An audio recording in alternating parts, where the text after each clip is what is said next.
Why would a dad with 2 young kids and running his own business choose to run ultramarathons?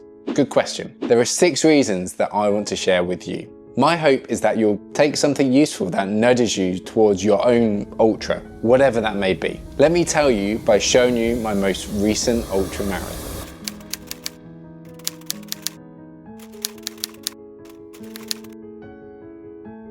I was standing next to my friend and client, Chris. This is what made this run different. Normally, I run ultramarathons alone. I'll chat on the trails, but honestly, I like the headspace and time alone with my thoughts. I read Oliver Burkeman's book, Meditation for Mortals, and he shares a brilliant perspective on this. You will never be problem-free. Overcoming problems is what makes life enjoyable. Running gives me the headspace to pick the problems I want to face, and it helps me work through solutions much more creatively than I could if I didn't run. The training is all done without headphones, and that gives me the time and space to work through the problems in my mind. But let me tell you a bit more about Chris. We've been working together for over 2 years, but we only met the night before we were on the start line. Could we really run for 52 kilometers together and still be friends? Would he sack me as his trainer halfway through? After all, ultras aren't easy.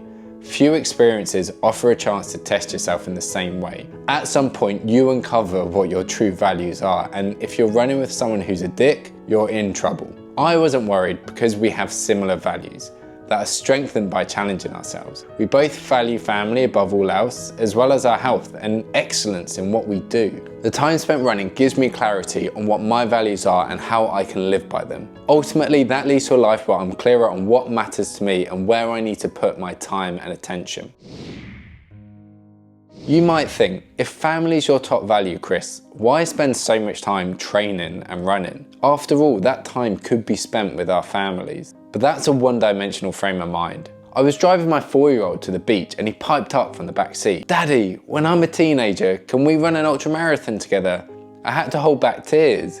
That level of aspiration from a 4-year-old doesn't happen without their dad showing them what's possible. He's got no clue how long an ultramarathon is. But what we do as dads creates our kids' reality. If they see us running every weekend, eating well and taking care of ourselves, then they think that's how an adult should live. My son and daughter know adults can commit to challenges because of what they see me and my wife do. Chris's kid has internalized the same through watching his parents do hard things too. And there's no reason why you can't be that person for your kids. So many dads lose a sense of who they are and their purpose at some point after having kids. I often tell my clients, you're not done when you become a dad. You can do hard things. Your kids will watch you and they'll normalize health and put effort into the challenges they face. Which is the 3rd reason I run. I want to show my kids how to live, not just tell them. I want to be a role model for my kids. And that way I know they'll normalize the values that I want them to have.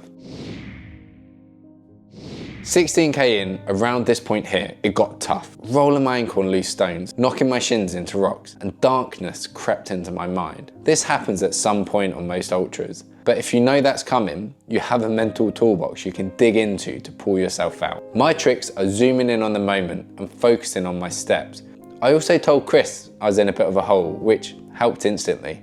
This sort of discomfort though isn't fun to be in, but the reality is you have it in every area of your life.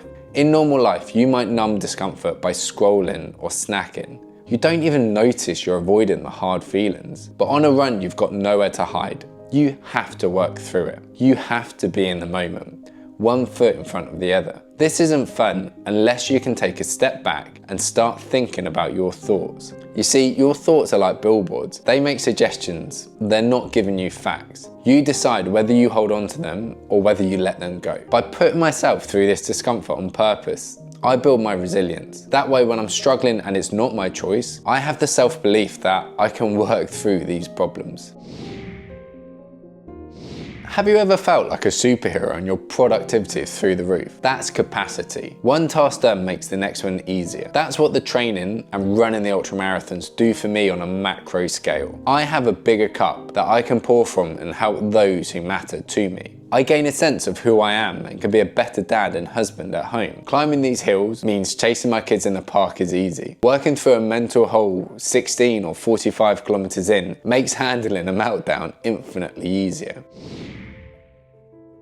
2.5 years ago, I never thought I could do an ultramarathon, but I built it up slowly. I tried one and it blew my mind that I could do it. That was a real shift in my psyche. Limiting beliefs I had were mine, and exactly that. I had set them. Now I ask where else I might be limiting myself. That line of questioning and that belief that I can do more came from challenging myself and doing hard things, like this ultramarathon. And you're no different to me. You will be limiting yourself without even knowing it. Commit to whatever your version of an ultramarathon is and uncover what you can truly do. I have no doubt you can do so much more than you think, but you'll only find out if you challenge yourself.